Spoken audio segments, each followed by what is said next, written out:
Liger Sports Talk. I'm John Lee. I'm Tyler Liger. Sorry about last week, but this is a special spring break edition where before you party like the Gronk, we're going to give you some sports news to take into spring break. So where you take off your shirt and you fling it around like a helicopter.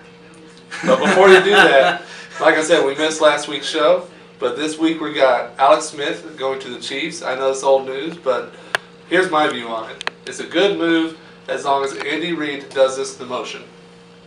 A little bit more. Hand it off. Hand the ball off to Jamal Charles, okay? Alex Smith is a game manager.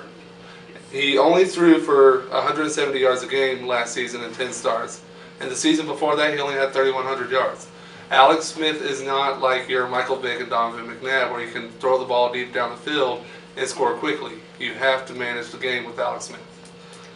But I think my biggest deal with Alex Smith, I'm just going to butt into a familiar conversation. Like a boss I am, but Alex Smith, by taking care of him, he was the biggest free agent on the market, and now Andy Reid and his staff of the Kansas City Chiefs can focus on the offensive line and revamping their defense. Because if our buddy Kelton is correct, that's the two biggest things they need to work on, because they do have playmakers. They have Jamal Charles, they have Dwayne Bowe. So when they have to do that vital pass for Alex Smith, Dwayne Bowe's going to be there, and he just got a contract extension. So that's really huge for the Chiefs. But speaking of handing the ball off, tell me about Steven Jackson. Steven Jackson, oh man. He is talking about being on free agency. He wants to go with a winner. The three places, ESPN and all those places haven't really, filtered through where he would land at. But my three Liger guesses would be my Liger intuition speaks to me, would be like the Green Bay Packers, where you'd have to take a pay cut, but you have the clearest cut path to the Super Bowl. Aaron Rodgers is a winner. Another one would be the Giants. They just released Ahmad Bradshaw.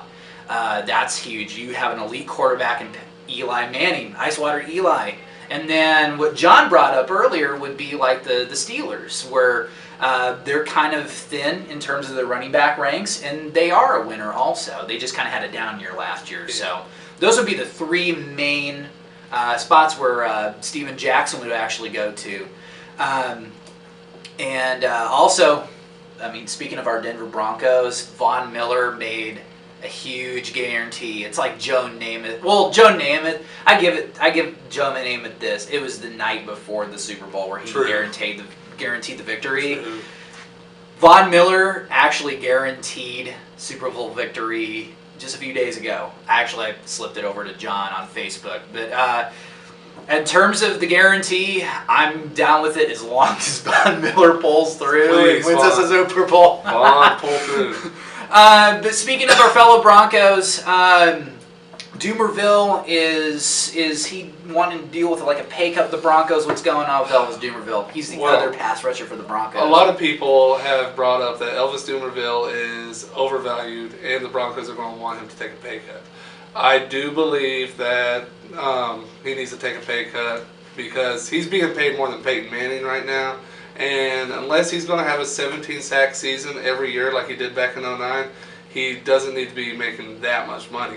He's a compliment to Von Miller, but he's a 10-sack person or a 10-sack pass rusher every single season. So it's not like he's not productive. He's very productive for us. Him and Elvis Dumerville, or him and Von Miller, tag team for 30 sacks a year of Von's rookie season. So he's a very productive pass rusher. So, yes, he needs to take a pay cut, but he's not overvalued. I will not say that much. And plus, by staying with the Broncos, that's the clearest cut to the Super Bowl. Right. That's what every single player wants, is they'll win a Super Bowl. Nobody's going to pay you the contract that you got from us back in 2010.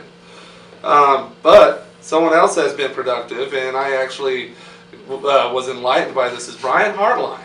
Brian Hartline signed a 5-year, $30 million deal with the Dolphins. And he had a 1,000-yard season last season. I did not realize this. I just thought he was like a number 2 receiver for the Dolphins, and I was like, well, that's a huge contract for a number 2 receiver. No, he's the real deal for them. So that's a good deal for them. I knew this because he was on my fantasy team, and he won me a lot of games. Well, then on Tuesday we have free agency. So y'all need to be sure to tune into that one, because here's some of the big name free agents: Reggie Bush, Dwight Freeney, Wes Welker, Greg Jennings. Those are some big name players. Reggie Bush was very productive for Miami the last 2 seasons. Proved he can be that every down back.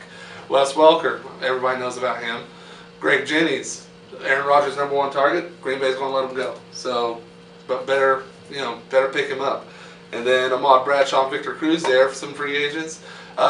I still think the Giants will bring back Victor Cruz, but Ahmad Bradshaw, he can still be a good goal line running back for a team that picks him up. Plus the New York fans, they like that salsa anyways. Yeah, they like the salsa dance. We got but now we also have some Notre Dame news. Tell me about college football and Notre Dame. Oh man. Well, with the advent of like Everett Golson to the Fighting Irish, former 5-star recruit Gunnar Kiel decided to do the flip-floppity, and he basically left the program. He was formerly recruited by Indiana. He was brought on to Indiana, which, would have turned around the Hoosiers, and then he went to LSU, and then he went to Notre Dame. Come on, guy, make up your mind. What do you want? What do you want? I'm not even going to calculate landing spots because, his guess would be good as mine. But if he wants to be eligible right away, you go to an FCS school. That way, you don't sit there for a year.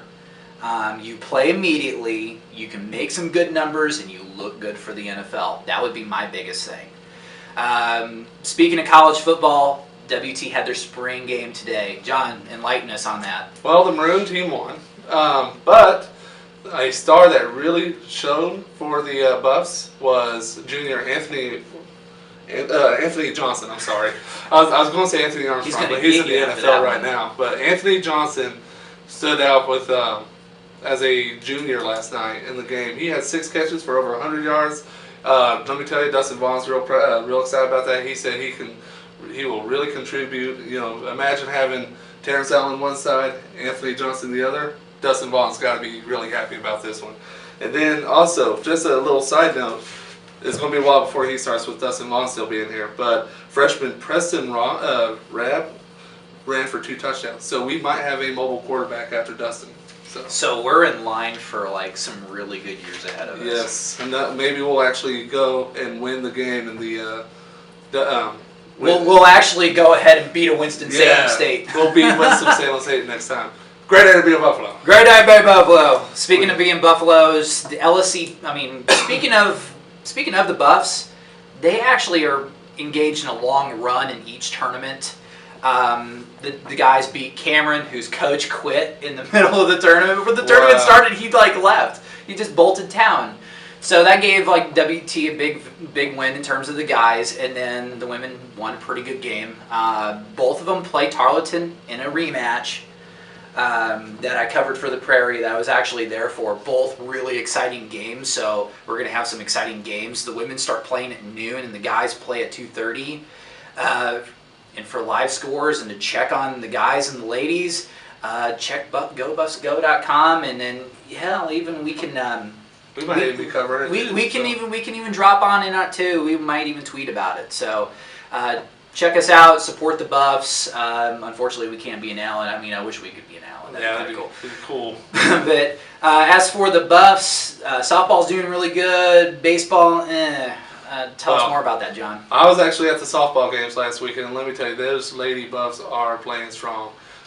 Jessica Sipe had a couple of home runs last week, including a game-winning home run where the score was basically 5-3 at the end of the 7th inning, and we were like, it's over pretty much. 2 outs. Jessica Sipe hits a homer, 3 RBIs, makes the game 6-5. We win. That had to be a dagger in the heart of Southwest Oklahoma last week. But speaking of Tarleton, they're on a 6-game win streak, and they take on Tarleton this weekend. Oh wow! So, Tarleton weekend, man. I know. Where we go to school again? WT. Okay, that's what I thought. Okay. And then we got baseball this weekend. They're on a 2-game losing skid though, but they are only 11-4. That's only their 3rd or 4th loss, so they still have time to turn it around. And they take on St. Edwards. Tyler, what should we watch for this weekend as far as national sports? There's a ton of NBA action, and then there's also Duke, Carolina. There's plenty of other things going on, so check with us. This is the Lee and Liger Sports Talk. I'm Tyler Liger. I'm John Lee.